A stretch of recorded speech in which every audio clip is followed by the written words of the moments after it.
Hi, nice to meet you both. Nice to meet you. Nice to meet you. How are you? Good. You? I'm very well. Nice to meet you. What do you think Bob Marley fans will be surprised to learn about the man, the myth, the legend? Everything.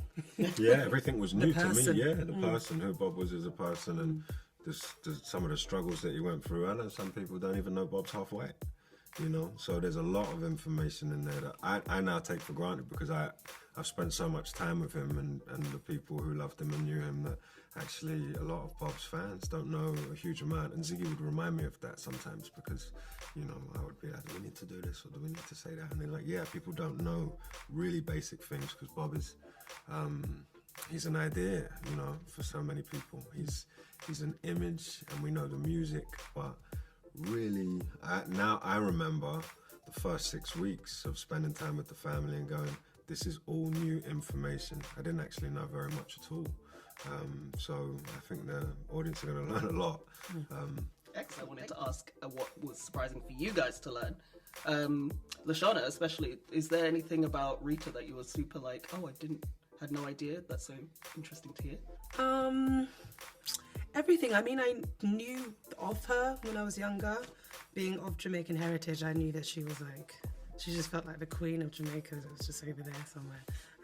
But because there hadn't been as much information as, you know, there is about Bob in the world, I had to really dig deep and ask the intricate questions. And at one point I thought, maybe this is too many questions now. I don't want to disrespect, I don't want to go too deep, but I think just this synchronizing of her strength and her femininity and her inner voice, that is such a hard thing to do, to be able to balance all of those three things and be completely centered and at one and at peace.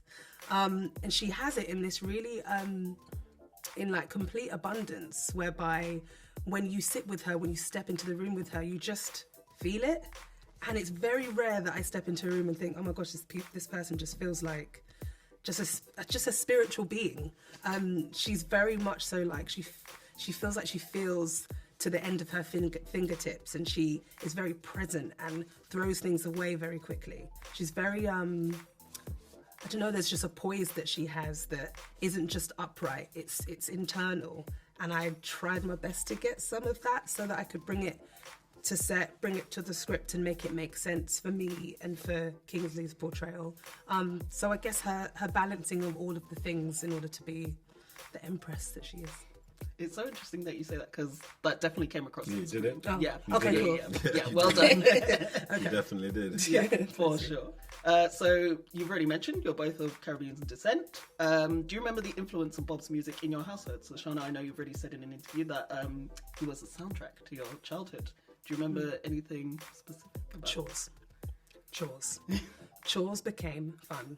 Hated chores before that, but chores just became like really easy to do because I felt like whatever vibration is in Bob's music was in the house, and it actually calms children, I find. Play Bob's music to children and you'll be maybe okay for a little while because they feel it and they just, I don't know, something happens in them. His music just felt like it was, you know, speaking to me as an artist. He's just different. He's poetic in his own way, in many ways, and it felt like I don't know. His wisdom landed in me as a bud in eyes when I was younger, and as I grew up, it just, I don't know. His quotes just became a part of me finding more structure in my life, I guess. Heavy vibration. Yeah. So Bob says carries a heavy vibration. Is a feeling thing. Yes. And I don't know because I'm not a musician, but those guys were, you know, that the band and everyone who Bob played with. We're talking about some of the great musicians. Carly on the drums, Aston Barrett on the bass. These guys were masters of that music. So it makes sense to me that they were able to create something that anyone outside, most of the people outside Jamaica don't understand the full context of even what Bob's saying in the songs, but they still feel it. Yep. It's so crazy, you know. I know that, and I can say that confidently because I had to study all of them songs and go like, right, I didn't know what Bob was actually saying all the way through. I know the main lines and I know the choruses and stuff, but actually when you get into the nitty-gritty of what he's talking about, the genius, the level of the poetry, it's like it's a madness. That's such a good answer. Thank you so much. It's been so lovely speaking to you, and I really hope the film does well and you get all the flowers you deserve. Thank you. Thank you. I appreciate it.